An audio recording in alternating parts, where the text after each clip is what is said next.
I often have trouble separating my feelings from those around me. With my open emotional solar plexus can be tough. I also have emotional solar plexus. And yeah, emotions are the most difficult thing in a sense of it's so the solar plexus is here, and it's like it's very closely connected to where your diaphragm is, which needs to freely open when you breathe, like. And then when you're influenced by other people's emotions from your open solar plexus, this area can get tight. Because if you have an open solar plexus, you might have a tendency to wanna forcefully close it, to not feel emotions, and then you do this. Then you close that motherfucker and you try not to. And that's not good. I mean, it's almost like, let's say I also have an open throat. I've realized that when I pick up a sound, because a throat is air, air is sound. When I pick up sounds from people that are jarring to me, I do this. I do this, and like it's like unconsciously trying to close that center, that throat center, for me to not hear bullshit. The same is gonna be with the solar plexus. If you're around people that you feel feelings and emotions that others are feeling as well, you will feel them amplified in you. Any center that is open will amplify the thing that it takes in. And then you're gonna mess up your breathing almost every time, because you're trying to close it. You're trying to be a person with a defined solar plexus, with like you're trying to make the door shut, and that's not possible. So breathing, anytime you feel another person's emotion, you're gonna have, your reflex is gonna be to not breathe and to contract, but you need to breathe through it slowly, and breathing is something you need to do every time you've been with the person and then you're alone. Put your hand on your solar plexus and just breathe, but it's not like 2 minutes. It's like 10 to 15 to 20 minutes of just your hand here and just slowly, just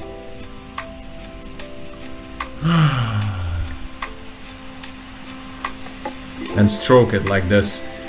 And that's the beginning. Later on you can do your massage. So let's say this is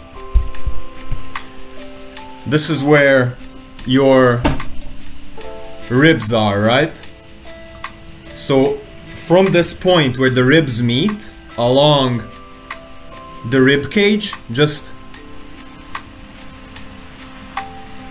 and down.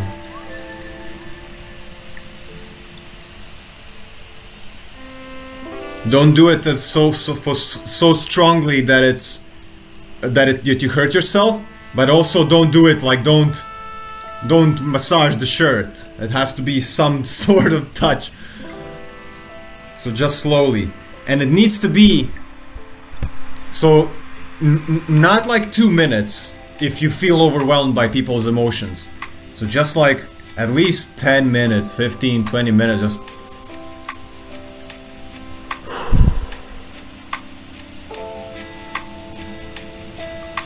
you can hum, so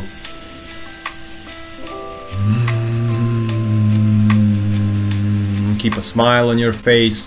Think of an emotion that you would like to feel as opposed to somebody else's emotion that you've just felt. Think of a place like that has made you feel relaxed the last time. For me, it was like I was late for this live because I was on a hill and it was sunny and fresh air and I was alone. So if I'm overwhelmed, I'm gonna think of that place and just go.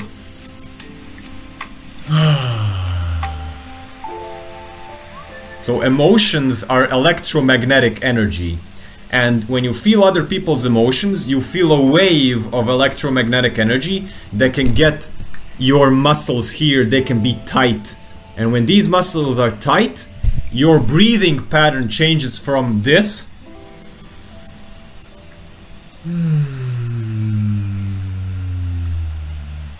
it changes to whichever wave of other person that gave you the emotion. So let's say you are in peace. So peace is,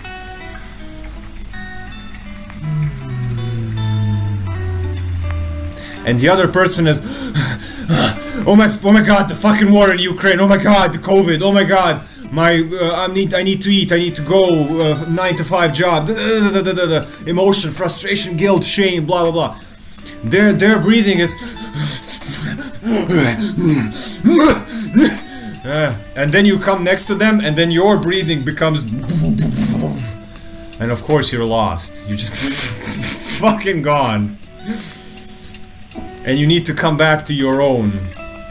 And first you need to release these muscles, because these muscles are like somebody has plugged you in an electrical socket. What happens to the body when you get struck by lightning? What happens to the body when you put 2 fingers in the electrical socket? All of your muscles go. And just think of the solar plexus as it just has gone through a small electrocution. And all the muscles are tense, and you need to first relax them and then bring in whatever increased heartbeat, of course. Hello Elena, welcome. Returning to the breath, of course. Ainsley says emotional solar plexus is my authority. So you guys are the opposites. Nina has open solar plexus, Ainsley has authority solar plexus. So Nina has to always know that the emotions are not her, and be mindful and kind of detach. And Ainsley also needs to detach in a way, but she knows that the emotions are coming from her, and that's why never to project that she feels a certain way because of another person. Ainsley, you're always gonna feel a certain way because you produce those emotions, and you just need to accept them, that you are a person that has these ups and downs. And if it's your authority, that means that you should never make a decision when you're very high and when you're very, very low. You need to wait for clarity in the middle. So that's advice for both of you guys. Nina knows these highs and lows are not mine, so don't get caught up in them. And Ainsley knows that these highs and lows are mine, and they always come and go, so they are not something to base my decisions on. They're like the changing of the moon or thoughts or whatever.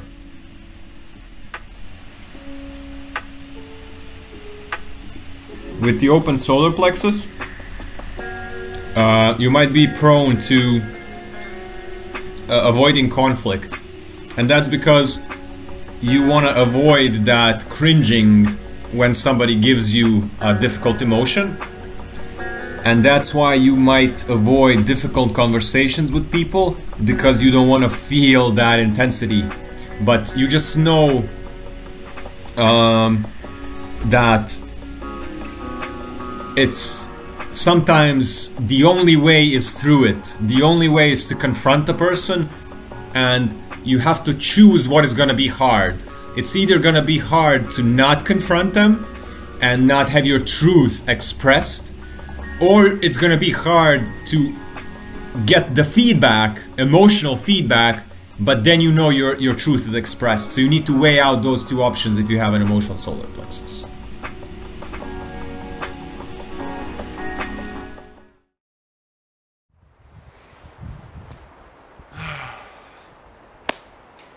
Thank you guys for watching the video. I hope that was helpful in some form or fashion. Leave a like, leave a comment, subscribe to the channel. I do daily videos, daily live sessions on the Insight Timer app. If you go to the link in the description or the link up above here, you can join our Monday to Friday Q&A sessions on the Insight Timer app. It is completely free. We talk about holistic healing, psychotherapy, emotional health, mental health, the human design system, and energy work, aura and biofield. If you're having anxiety, depression, relationship problems, energy blockages, if you would like to know more about the human design system, come join us and become part of a huge, beautiful, supportive community of like-minded individuals. Join my consciousness bubble and come into this cycle of abundance with me. If you are new to human design, make sure to click the link in the description to go to my website where I have put my ebook called Initiation into Human Design, How to Get Started. It is a guide for people who are new to human design, who would like to learn more but don't know where to start. It's a step-by-step program, completely free for you to download. The website is called icreatelines.com. You can also find it in the description or by clicking the link somewhere in the edges of this video.